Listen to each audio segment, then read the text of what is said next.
Би нэг 2-3 асуудал яриа гэж боллоо. Нэгдүгээрт оюутлогын гэрээ өнгөрсөн 7 хоног бол Монголын түүхэнд хараар тэмдэглэгдэж үлдэх юм одоо гамшигт өдөр тохиолоо гэж ингэж бид үзэж байна.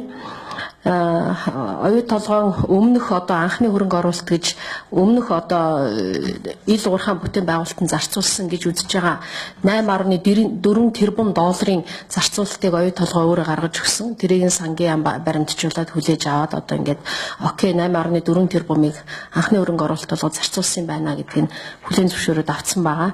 Дээрээс нь одоо 6 тэрбумыг ингээд авч байна. Ингээд нөгөө анх техник эдийн засгийн үндэслэлд 5.1 тэрбумыг одоо зарцуулнаа гэжсэн мөнгө маань 12.4 тэрбум одоогор болцсон явж байна. Энэ бүхний 34% нь Монголын талын үр болж байгаа. Бид бол дааж давшгүй их өрөнд ороод маш том баялгаа алдж байна. Хүмүүс одоо нэг олон янзын тоо яриад хахаар төдийлөн одоо бас баримжаалахгүй ах шиг байна. Оюут толгой бол Монголын ард түмний хувьд одоо томоохон үл хөдлөх хөрөнгө өвн юм аа.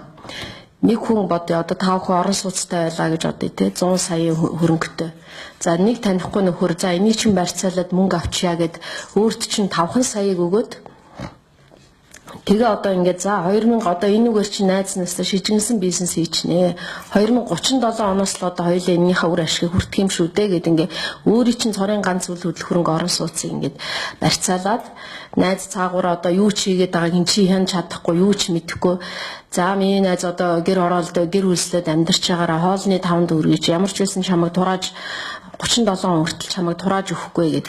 Тэгээ чи нөгөө гэр хороол байшин хөлсөлж байгаагийнхоо гэр хөлсөлж байгаа хашаа хөлсөлж байгаа мөнгөө зээлж аваад одоо ингээд бүр амьдрал чинь сүрч байгаа та яг ялгаагүй байхгүй. Би их жижигхэн одоо их ядамг жишээ татчихээн л та. Гэхдээ зүүрлүүл нэг тийм л юм болж монголчуудын орон сууц бол цорын ганц үйл хөдлөх тэрүүгээр үйл хөдлөх хөрөнгө нь гол баялагнаа гэж бодох юм бол ийм одоо эмгэнэлт дүр зураг ийм одоо гамшигт эдийн засаг руу бид нар одоо явж орлоо. Би ийм энийг бол ашигтай эдийн засаг гэж ямар ч хүн одоо үзэхгүй.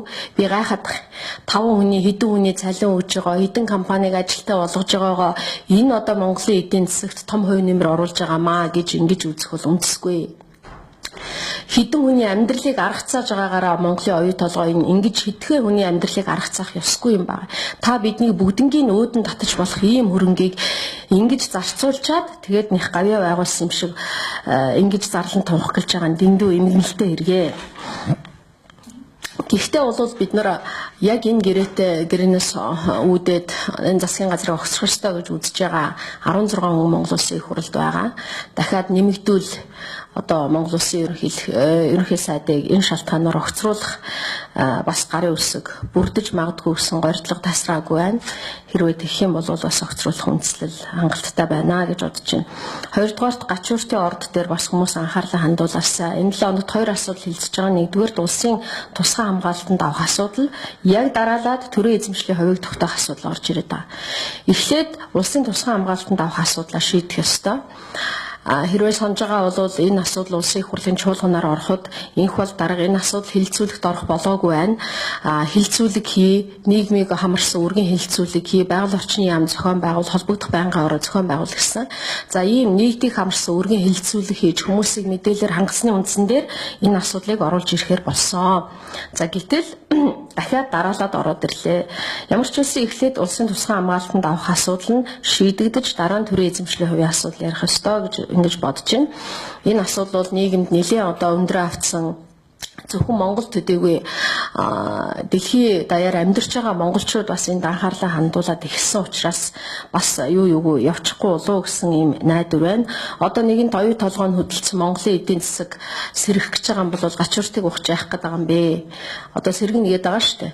Тэгээ яг үннийг хэлэхэд энэ 4.4 тэрбум доллар бол тэр чигээр Монголын эдийн засагт орж ирэхгүй. Энэ ингэж том андуурах хэрэггүй худлаа тайлбарлаж байгаа эднэр 4.4 тэрбумын чи оюут толгой дахиад эндээс энэ Риогийн нэр дээр авж байгаа зүйл шүү дээ. Эндээс одоо оюут толгой дахиад зээл авах юм аа. Дубайн гэрээ хэрвээ сайн унших юм бол энэ талаар байгаа. Би бас өмнө мэдээлэл түгээж ирсэн. За 3 дугаар асуудал сонгуулийн хууль орж ирж байгаа шиг байна. Сонгуулийн хууль зайлшгүй өөрчлөгдөх шаардлагатай юмнууд уулна бий. Гэхдээ энэ 7 хоног өнгөрүүл ингээд өөрчлөлт орох болцоогүй болно. Монгол орон даяараа жагсаалтыг эсэргүүцэж байгаа.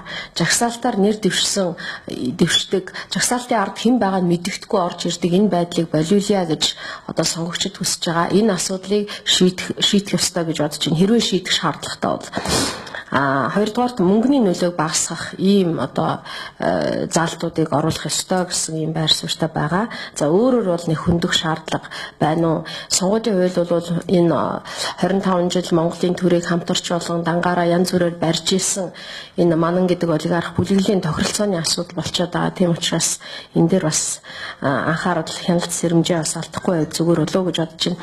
Дөрөвдүгээрт би та бүхэнд бас нэг юм хэлэх гэсэн юм. За би даагчид бид хамтраад за 3 ч удаа байна уу 12 оноос хойш Монгол банкны ерөнхийлөгчийг огцруулах асуудлыг тавьж ирсэн та бүхэн мэдж байгаа бах.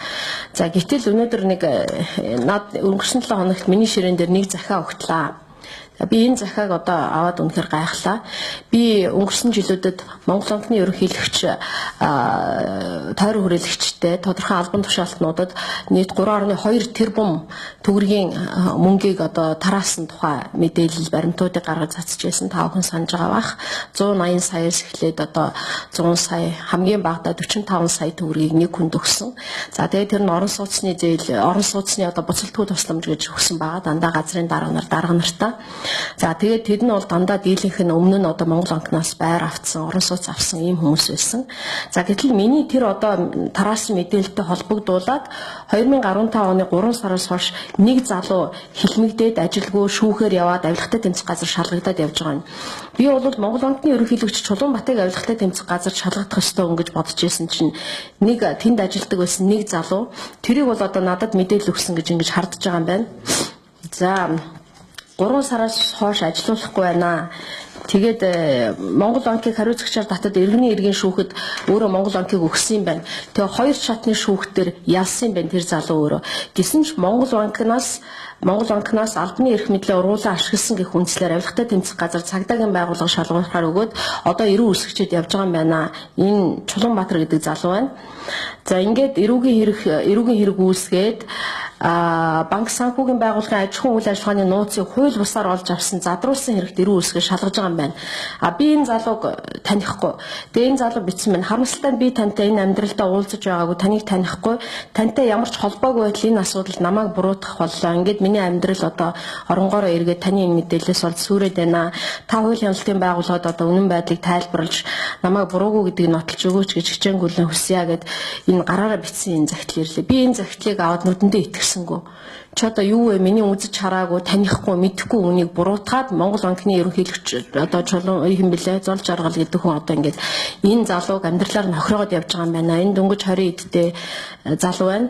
Тэгээ би дуудаж уулзъя гэдээ уулзах хүсэлт ямар ч байсан тавьсан байна. Тэгээ энэ бүхэн бол одоо гайхамшигтай юм аа. Одоо яахаараа би тэгээд энэ бүхнээс үүдээд Монгол банкны ерөнхийлөгчийг дуудаж уулзсан. Ээж нь надтай ирээд уйлаад одоо уулзсан.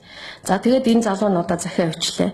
Би одоо Монгол банкны ерөнхийлөгч яг өмнөх асуудлаар өөрийг нь авилгатай тэмцэх газарт өгье гэж ингэж шийдэж байна.